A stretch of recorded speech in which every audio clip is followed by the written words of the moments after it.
झुलमी में जाही छौड़ा कहे तो ये झूल रे छुही गाल कहे हमर गुला गुल रे। अच्छा झुलमी में जाही छौड़ा कहे तो ये झूल रे छुही गाल कहे हमर गुला गुल रे। छौड़ा छोट ही करे नहीं चीज अभी जूठा रे। के चुमा देली होठा में आग लगे कोठा में। अच्छा के चुमा देली होठा में आग लगे कोठा में। झुलनी में जाही छौड़ा कहे तो ये झूल रे छुही गाल कहे हमर गुला गुल रे। झुलनी में जाही छौड़ा कहे तो ये झूल रे छुही गाल कहे हमर गुला गुल रे। छौड़ा छोट ही करे नहीं चीज अभी जूठा रे। के चुमा देले होठा में आग लगे कोठा में। अरे चुप रह रे। के चुमा देले होठा में आग लगे कोठा में। बुता दे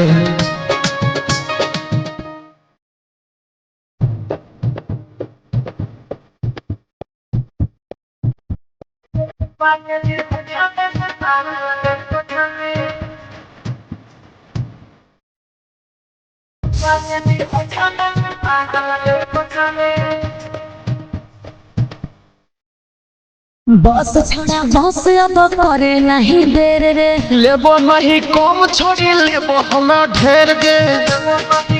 अरे सुन ना बोले बस छौड़ा बस अब करे नहीं देर रे। लेबो नहीं कम छोड़ी लेबो हमें ढेर गे।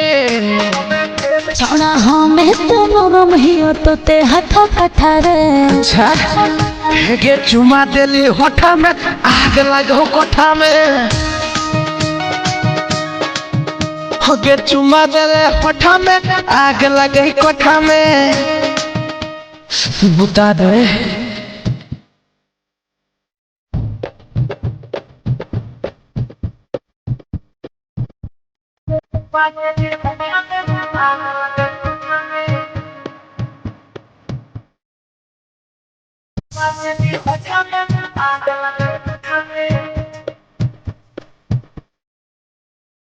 दर्द बड़ी हो छौड़ा घस देना तेल रे। चुप चुप चुप छोड़ी होवे देना खेल के।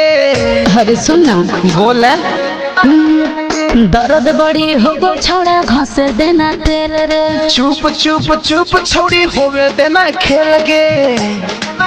फेरे ले बोलो ही मुँह में तोरो तो ही मीठा खटा रे। के चुमा देली होठा में आग लगे कोठा में। के चुमा देली होठा में आग लगे कोठा में। बुता दे